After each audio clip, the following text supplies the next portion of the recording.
LeetCode is not easy. The problems themselves are already extremely difficult, but beyond that, it's unclear how to actually improve. Which problems should you study? How much time per day should you spend studying LeetCode? And are paid services like Algo Expert, LeetCode Pro, and LeetCode Premium even worth your money?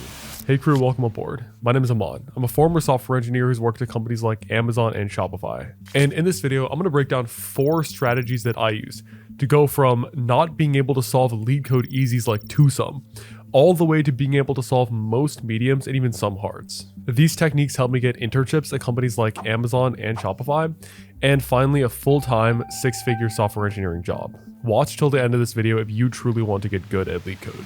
Strategy number 1 is to follow the Pareto problem set.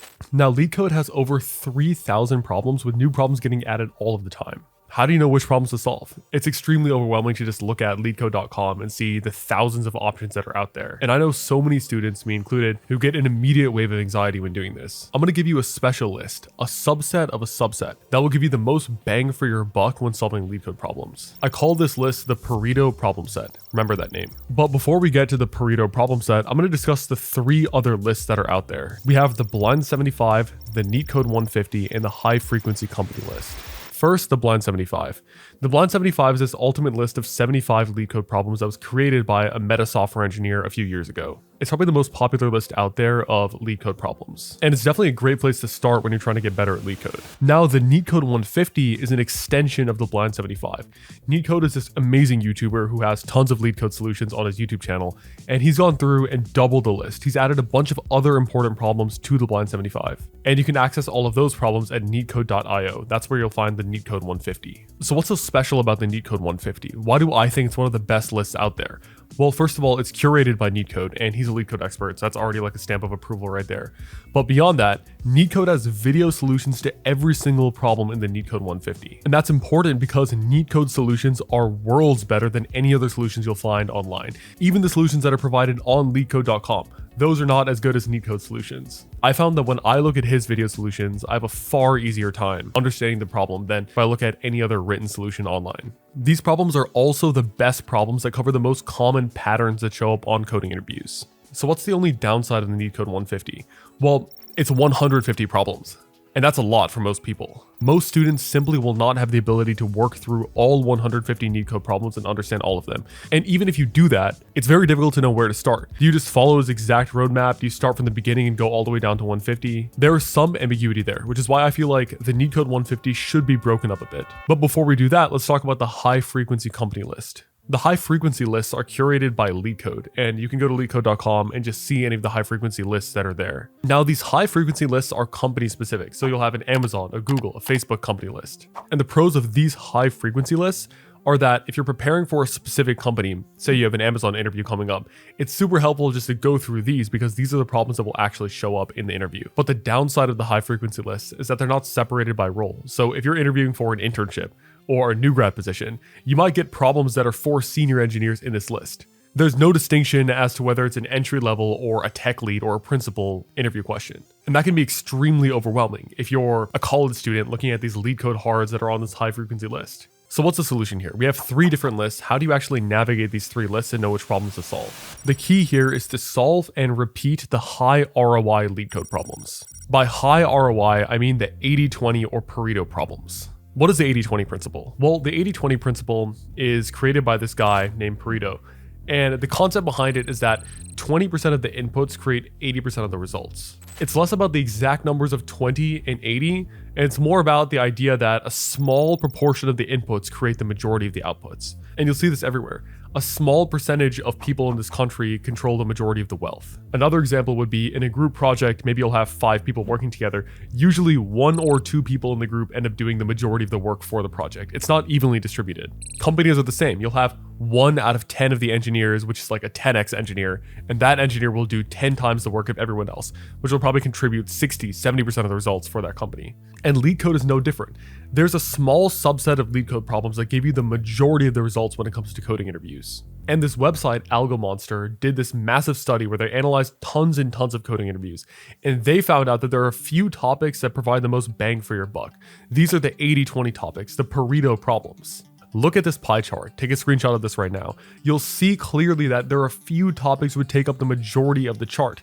such as DFS, BFS, 2-pointers. So why would you allocate an equivalent amount of time to every single topic when just a few topics provide the majority of the results? I have done dozens of coding interviews, and I've talked to students who have done even more, and there are only a few topics that actually show up. So I'm going to list them right now. Take out a pen and paper and make note of these. The topics that actually show up are arrays and hashing, 2-pointers, sliding window, binary search, linked list, trees, heap/priority queue, and graphs. That's it. Those 8 topics are all you need to know to get 90 to 95% of the results when it comes to coding interviews. Notice how I didn't list dynamic programming.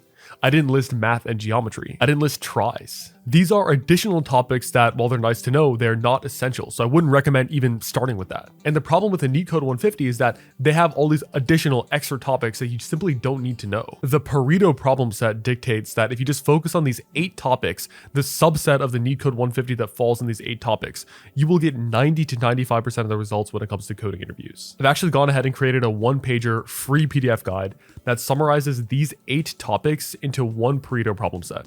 I've also listed the specific problems I think you should solve in that order as well. You can go to amanmanazar.com/LeetCode to get that free guide. It's completely for free. So I'd recommend you start your LeetCode journey with working through the Pareto problem set and spend about 3 to 5 months going through all those topics and learning all those concepts. Now, once you actually get an interview for a company, let's say you have an Amazon interview, a Microsoft interview, then 1 to 2 weeks before that interview, I would recommend jumping over to the high frequency list and solving a bunch of easies and mediums from that company. But you should never start with the high frequency list.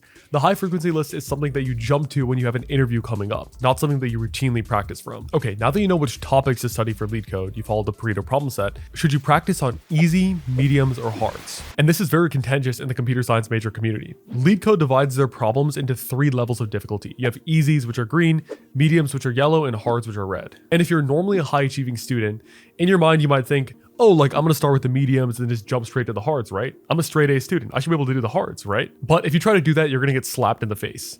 LeetCode hards are near impossible to solve for an entry-level software engineer or a college student. Sure, my brother Adil, who did competitive math all through middle school and high school, he can solve LeetCode hards. But for us mortals like me and you, LeetCode hards are more of like a dream than a reality. And frankly, you don't need to know how to solve LeetCode hards to get a high-paying job in tech. As long as you can solve almost every easy and most mediums, you should be set. So in my mind, easies, mediums, and hards serve 3 different purposes. The point of easies are that they allow you to learn the concepts of that topic. So for example, when I was learning binary trees, binary search, I went ahead and did like 10 LeetCode easies of that one topic. And that taught me how to write out those basic algorithms, whatever the basic data structures were for that topic. LeetCode easies don't usually require too much problem solving. They're super helpful to actually learn those concepts from scratch.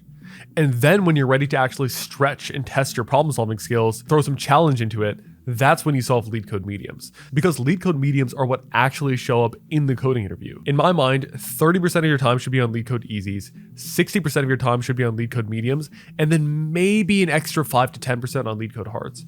LeetCode hards are more of just a fun flex activity. Every 1 to 2 months, you just try a hard with a couple friends and just see if you can do it. But you should never be prioritizing hards or easies even above mediums. Mediums are your bread and butter problems. Mediums will get you the most results in this game. Once again, if you want to get my Pareto problem set, the most high ROI problems, the best bang for your buck LeetCode problems, go to amanmanazar.com/LeetCode, and there you'll get a free 1-page PDF guide breaking down this entire roadmap. Now that you know which LeetCode problems to solve in the Pareto problem set, I'm going to break down to you how important LeetCode actually is to getting a job.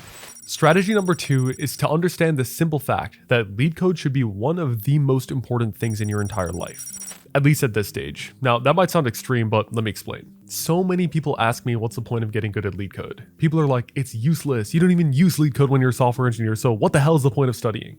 And honestly, that's the stupidest shit I've ever heard in my entire life. Have you ever heard the line, hate the game, not the player? That's what this is all about. Companies have set the rules of the game. Companies want you to be able to solve LeetCode. So just accept the rules of the game and win the game, and stop virtue signaling, pretending like you're not part of this game. People like to signal, oh, I don't do LeetCode, I'm a purist, I only do projects, I only do things I'm interested in genuinely, I'm a creative software engineer. But at the end of the day, do you want to be broke or not? It's a simple question. If you want to be broke, don't do LeetCode. If you want to be a well-paid software engineer with a great lifestyle, do LeetCode. Listen, I'm not saying it makes sense for a company to want you to do LeetCode. I think some of these hoops that they make you jump through are ridiculous. And I think there are better ways to understand how good of an engineer someone will be. Like a better alternative would be giving someone a couple hours to make a project from scratch. That'll tell you more about someone's engineering skills than a random LeetCode medium solved in 30 minutes. But that's the world we live in. It's better to win the game than to check out and lose. You also have to consider this from a company's perspective.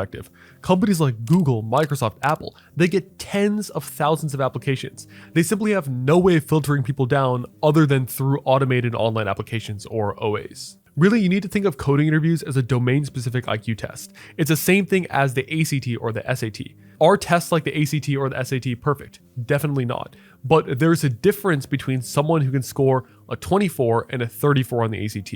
It's just a standardized way of ranking everyone equally. The modern coding interview is just an arbitrary metric there to assess your intelligence and problem-solving skills, and to make sure you have a decent amount of basic computer science, data structures, and algorithms knowledge. It's by no means a perfect metric, but that does not mean it's useless. You just need to get good at it. There is a difference between someone who can only solve easies and someone who can consistently solve mediums. I'm gonna hammer this in even further. LeetCode is the most important skill as a computer science student. There is nothing that will get you more results than your LeetCode ability. If you've done your classes, done moderately well, gotten your degree, LeetCode is the highest leverage skill you can possibly develop. Based purely on your ability to solve mediums versus easies, you will most likely generate hundreds of thousands of dollars of value within the next decade for yourself.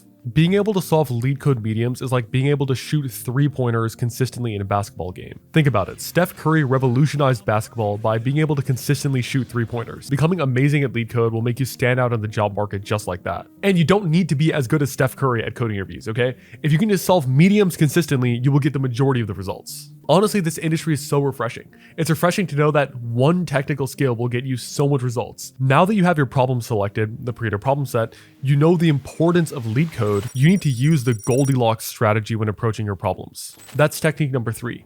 The Goldilocks strategy dictates that you spend a medium amount of time trying to solve a problem before giving up and looking at the solution. Not too hot, not too cold, right there in the middle. So how long should you actually spend on a problem before looking at the solution? Ideally, you roughly spend 30 to 45 minutes on a LeetCode problem. And the reason I give you that range is because that's how long you're going to get in an actual technical coding interview. Most likely, you will not get more than 45 minutes to solve a LeetCode. So you might as well cap your attempt at that like 45 to 60 minute mark. Now, the reason you don't spend 2, 3, 4 hours on a single problem is because you do need to get through quite a few problems to actually get this under your belt. So you don't want to waste hours on one problem. It's better just to look at the solution and try to understand where you went wrong. Here's the optimal strategy when solving a LeetCode problem. I'm going to walk you through start to finish exactly what to do.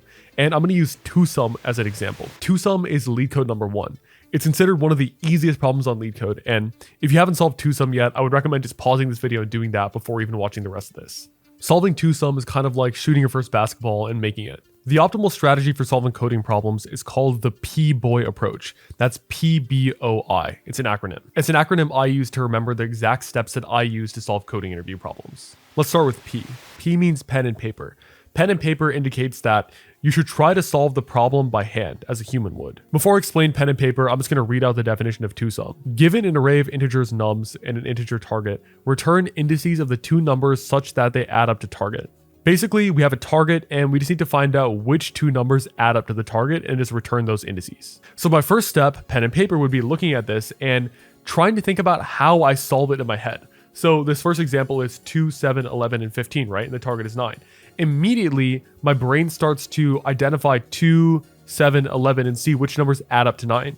Effectively, my brain brute forced a solution. I just looked at which numbers add up to 9 and then locked onto those. And for more complex problems, that will be extremely helpful because it will lead you into the B, which is brute force. The second step in the P-BOY strategy is to write out the brute force solution.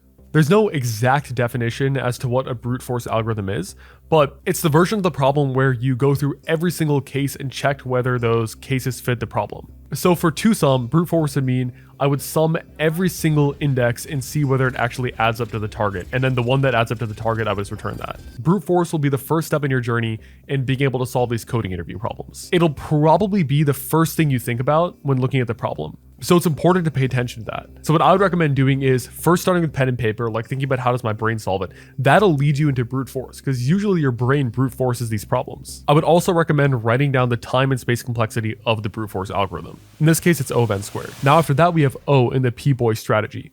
O stands for optimize. Now that you've solved it by hand, you know what the brute force algorithm is, it's time to actually optimize your solution. By optimizing your solution, you actually try to think about what is a more optimal way of doing it, a way that improves on time or space complexity or both. And that's why it's important to actually write down the time and space complexity of brute force so you know what you're trying to optimize from. And finally, once you finish P, B, and O, you have I, which is implement.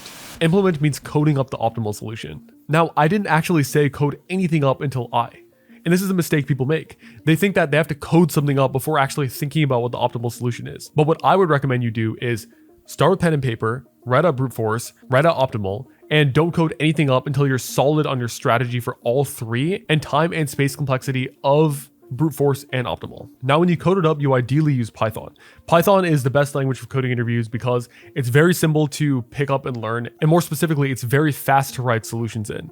And most engineers are familiar with Python, so you don't have to worry about that. And it's easier to explain your solution when it's in a simple language like Python. So if we dive into the implement step of this P-boy strategy, I want to talk about the principle of essential complexity. And this principle states that good code minimizes edge cases. You should not have more than even one or two edge cases in your solution. It should handle those edge case checks implicitly. Like you should be able to pass in null, empty array, empty string, or weird edge cases like that. And your code should not break. You shouldn't have to add a specific edge case checking that. If you catch yourself submitting your code 10, 20 different times to LeetCode and making small tweaks here and there every single time, that's a sign that your solution is not that efficient, even if you're writing out the optimal solution. So I'd recommend you go back and try to figure out how you can make it more optimal. Just look at the LeetCode solutions to these problems. They're usually so concise, so clean, so well written. It's almost beautiful the way they are. And it's because LeetCode knows how to write really efficient, clean code. And when you first start, you're gonna have a Frankenstein of a solution. Look at this original solution of mine. This was a couple years back when I was doing a problem like merge linked lists or something. It should be an extremely straightforward problem, yet it's dozens of lines of just Frankenstein, hairy written code like that. It looks disgusting, and luckily I was able to take that and improve from that using the strategies I outlined in this video. Okay, now that you know the optimal approach to solve a LeetCode problem, what do you do after you solve it? And there are 4 approaches to this as well. I know a lot of acronyms, a lot of approaches, but stick with me here. These stand for SAND. The first approach is the spreadsheet technique. And this is the most popular. It's popularized by LeetCode. LeetCode has this ultimate spreadsheet where he's gone through and written out a one-line solution to all the blind 75 problems. And the logic behind this approach is that it's important just to memorize a 1 or 2 line solution to each problem. And if you can recount that in an interview, it makes solving the problem so much easier. The downside of the spreadsheet approach is that there's not a great way to actually practice this. If you have all the problems listed out in a spreadsheet, there's no good way to active recall or test yourself here. So you're not going to remember them as well as another approach. The second approach, the A in SAND, is called the Anki approach. Anki is this flashcard software that is known to be extremely powerful when it comes to memorizing and retaining information. And this is where you convert the spreadsheet into Anki flashcards. So you go through, write the problem title on one side and write the 2-line solution on the other side. And then you just practice your Anki flashcards a couple times a week just to remember the solutions to each of these problems. That is a pretty powerful approach, and it's one that I've tried in the past and has worked for me well. The third technique is the N in SAND, which is Notion, and this is my specialty. I built this massive Notion database, which I discussed in a previous video, that you can get at momandazar.com/Notion. And in this Notion database, you have tons of fields like pasting your original solution, pasting the optimal solution. You fill out a questionnaire about what the difference between your solution and the optimal solution is and what you're going to do differently next time. And this is definitely the most powerful way of taking notes on LeetCode. But it comes with the biggest downside, which is the fact that it just takes so much damn time to fill out every single LeetCode problem, which is why we lead into the fourth and final approach, the D. And D stands for do more damn problems. Listen, man, your biggest issue is most likely that you simply aren't doing enough LeetCode problems. I've talked to over 10 to 20 computer science students about just this topic, and most of them have not done more than 50 problems. If I check their LeetCode account, usually their LeetCode problem solved is less than 50. And this is your biggest issue. So if you're spending hours doing the Notion approach, doing the spreadsheet approach, doing the Anki approach, I would recommend scrapping all of that and just focusing on solving more problems. Hell, you can just solve the same problems again and again and again, and you'll get almost all of the benefit of taking notes. Okay, now we get to the final principle of getting good at LeetCode, and that's to start a LeetCode club. This is kind of weird, but let me tell you a story. So when I was in my senior year of college a couple of years back, I started a LeetCode club in the fall. I realized that the biggest bottleneck to me was the fact that I just wasn't solving enough problems. So I immediately got together a group of friends, sent them this text message, and asked them to come 3 times a week to one of the common areas. And in those sessions, I would bring 4 to 5 LeetCode problems, usually one easy, a couple mediums, and we would work on them together and try to improve and learn our solutions. And this made the greatest impact more than anything else on my LeetCode progress. I went from barely being able to solve mediums to being able to solve most mediums and several hards. Why is this so powerful? Why is this more powerful than you trying to do it yourself? The reason is because you have that social pressure and competitive nature that doing it in a group gives you. When you're in a room together with 3, 4, 5 guys who are all making fun of you, they're all dunking on you, you just want to shit on your friend and finish the problem before him, you are so much more motivated to do a good job. Also, when you have a recurring club meeting 3 times a week, it forces you to sit in a room for an hour or 2 and just focus on LeetCode. The LeetCode Club solves the LeetCode procrastination problem, which is one of the biggest issues when it comes to solving LeetCode. I'll talk to some of my coaching clients and it'll be months after the program's ended and they'll have barely done just a few LeetCode problems. And it's because they didn't start a LeetCode Club. That's the only problem here. So logistically, how do you set up a LeetCode Club? Here's what not to do. So one of my coaching clients, Alion, was trying to start a LeetCode Club based on my advice. And the first thing he did was he put out an application to hundreds of other computer science students. So he got like 50 to 100 people to sign up. And then he went and got 5, 6 different LeetCode officers. And pretty soon this was a massive club with officers and logistics and people complaining and people asking questions. And it went from him trying to do more LeetCode to him running an entire registered student organization. You don't want to blow this out of proportion.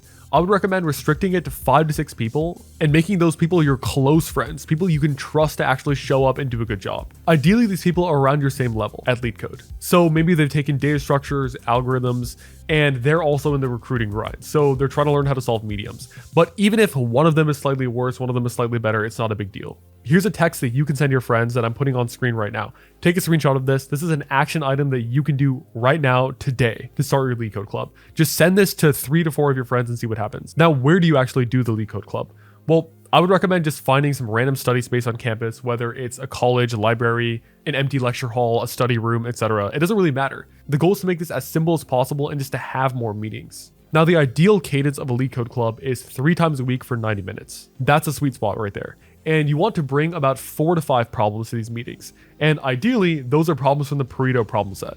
As a group, you want to slowly work your way through the Pareto problem set, starting with arrays and moving all the way to graphs. And you do this a couple mediums at a time.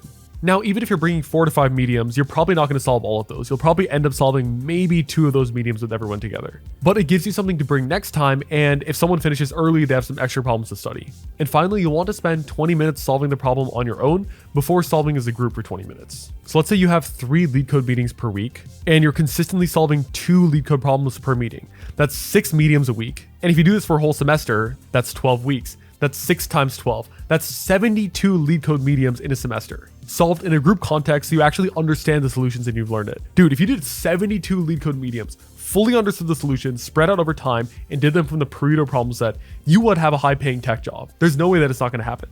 And it's only because you're not willing to take the effort to set up this club.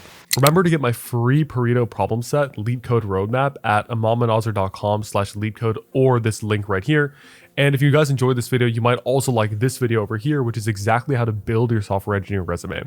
Thank you guys for watching, and I'll see you in the next video.